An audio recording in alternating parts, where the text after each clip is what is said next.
दोस्तों, आज की खबर ऐसी है कि बीजेपी और आरएसएस के छिपे हुए एजेंडे को सुप्रीम कोर्ट ने एक झटके में धराशायी कर दिया।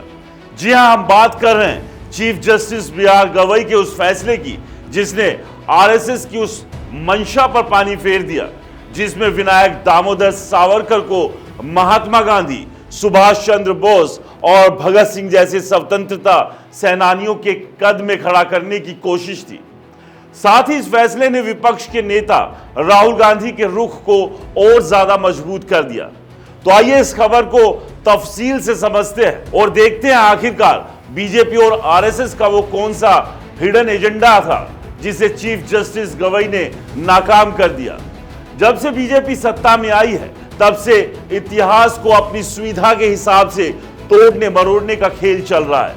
एनसीईआरटी की किताबों में स्वतंत्रता आंदोलन की गाथाएं हटाकर आरएसएस के विचारकों को देशभक्ति का तमगा देने की कोशिश हो रही है और इस खेल का सबसे बड़ा प्यादा रहा है विनायक दामोदर सावरकर को राष्ट्रपिता या महान स्वतंत्रता सेनानी का दर्जा दिलाने का प्रयास।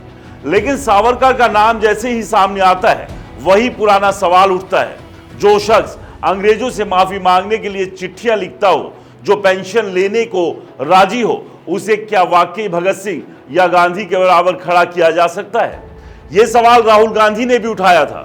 2022 में भारत जोड़ो यात्रा के दौरान महाराष्ट्र के अकोला में राहुल ने कहा था, मैं सावरकर नहीं हूं जो माफी मांग लूं, मैं गांधी हूं और गांधी कभी माफी नहीं मांगता। राहुल ने उस चिट्ठी का जिक्र किया जिसमें सावरकर ने अंग्रेजों से माफी मांगी थी और कथित तौर पर पेंशन तक स्वीकार की थी। इस बयान पर बवाल मच गया। आरएसएस और बीजेपी ने इसे अपनी विचारधारा पर हमला माना।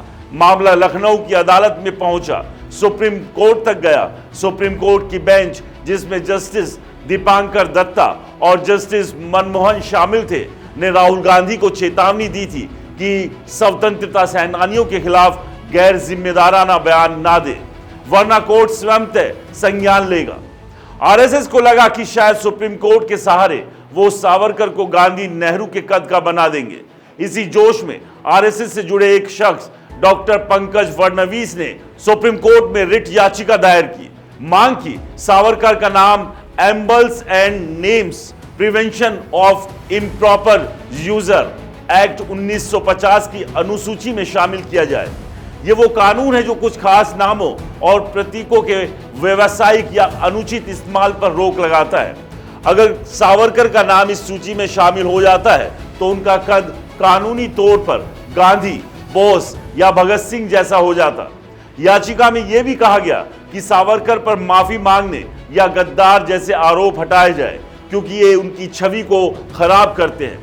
फडणवीस ने कोर्ट में दावा किया कि 30 साल से सावरकर पर शोध कर रहे हैं और राहुल गांधी जैसे लोग उनके मौलिक कर्तव्यों में बाधा डाल रहे हैं। लेकिन चीफ जस्टिस बी.आर. गवई और जस्टिस ऑगस्टिन जॉर्ज मसीह की बेंच ने इस याचिका को एक झटके में खारिज कर दिया।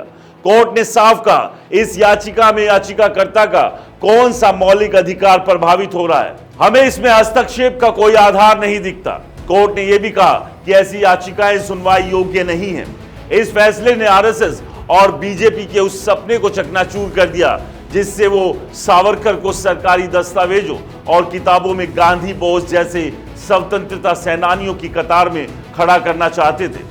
अब जरा तंज के साथ देखिए, आरएसएस और बीजेपी को लगा था कि सुप्रीम कोर्ट उनके हिडन एजेंडे को हरी झंडी दे देगा, लेकिन चीफ जस्टिस गवई ने न सिर्फ याचिका खारिज की बल्कि यह भी साफ कर दिया कि राहुल गांधी का सावरकर पर सवाल उठाना उनके संवैधानिक अधिकार का हिस्सा है। इसे रोकना मौलिक अधिकारों का उल्लंघन होगा। यानी कोर्ट ने न सिर्फ आरएसएस की मंशा को नाकाम किया बल्कि राहुल गांधी के तर्क को अप्रत्यक्ष रूप से मजबूती भी दी। कांग्रेस खेमे में इस फैसले को लेकर जश्न का माहौल है। सोशल मीडिया पर कांग्रेस समर्थक कह रहे राहुल गांधी की बड़ी जीत हुई, लेकिन गोदी मीडिया इसे नहीं दिखाएगा। दूसरी ओर बीजेपी और आरएसएस को जोर का झटका धीरे से लगा है। सावरकर को गांधी, बोस के बराबर खड़ा करने का उनका सपना अब कोर्ट की फाइलों में दब कर रह गया है। तो सवाल ये, क्या चीफ जस्टिस गवई का यह फैसला सही है?